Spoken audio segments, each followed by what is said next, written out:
just wanted to talk to you today a little bit about the basics of Google Classrooms and how you can use it to create a more eco-friendly paperless classroom. Google Classrooms can be used in a number of ways. It can be used to communicate with students, for students to communicate with one another, to share links and resources of things that you might want the students to read or videos that you'd like them to watch. It can allow you to encourage discussion between students on a particular topic, and it can be used to set assignments as classwork or homework. This tutorial is going to focus on setting assignments. In order to set an assignment, you need to open the Google Classrooms tab, which you can find here in the Google Apps bar. Click on this, scroll down until you find the Google Classrooms logo, and open Google Classrooms. Find the class that you would like to set the assignment for, and go to classwork. Here we'll find all the assignments and topics that you have set so far. This is a new class, so there's not very much to see yet. However, if I was to create a new topic, I could call this topic classwork. Click add, and it creates a new topic.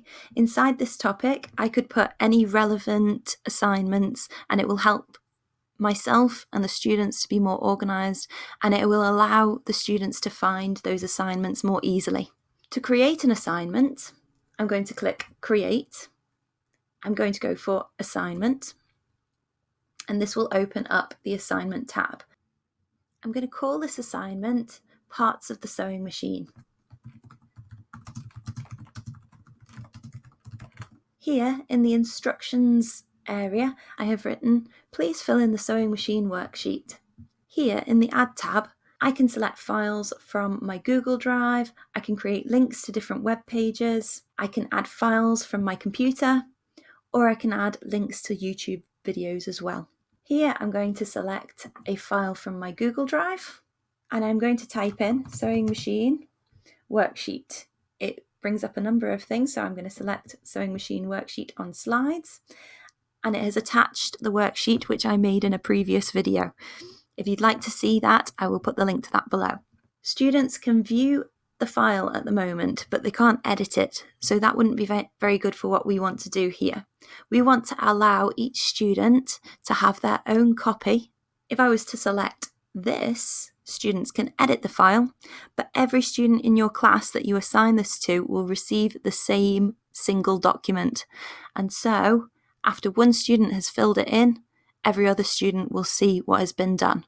So, what we want to create is a copy for each student. This way, each student will get their own individual copy, and you will be able to see which answers each student has given.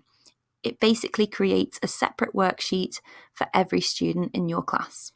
We will select that. In the right-hand side bar, you'll find lots of other tabs.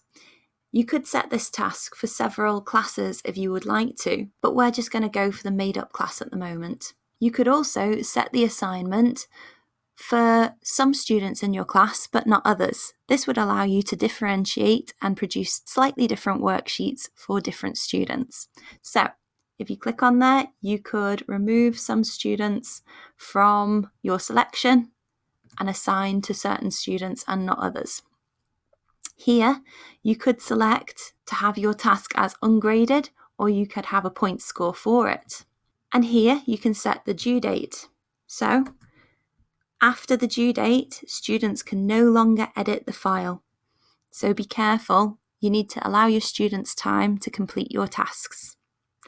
And the topic bar will allow you to keep your work more organised later, and it will be easier for you and your students to find this assignment later. We're going to select the classwork topic.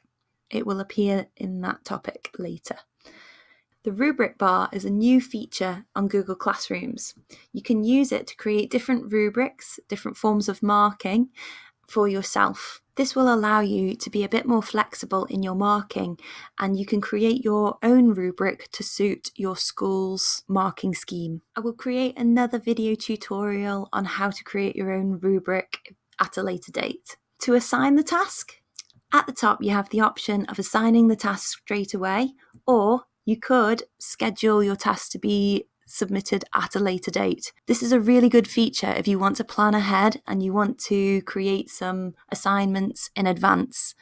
At this point, I'm just going to click Assign, and it gives you the option of assigning it, and it tells you that your students are going to see that straight away. I'm going to click Assign, and so one student will now be able to see the task which has been set. However, if I'd have selected the whole class, all of the class would be able to see that. If you have a look at the stream, you can see that I have posted a new assignment, and if you click on that, then you would be able to see the student's worksheet.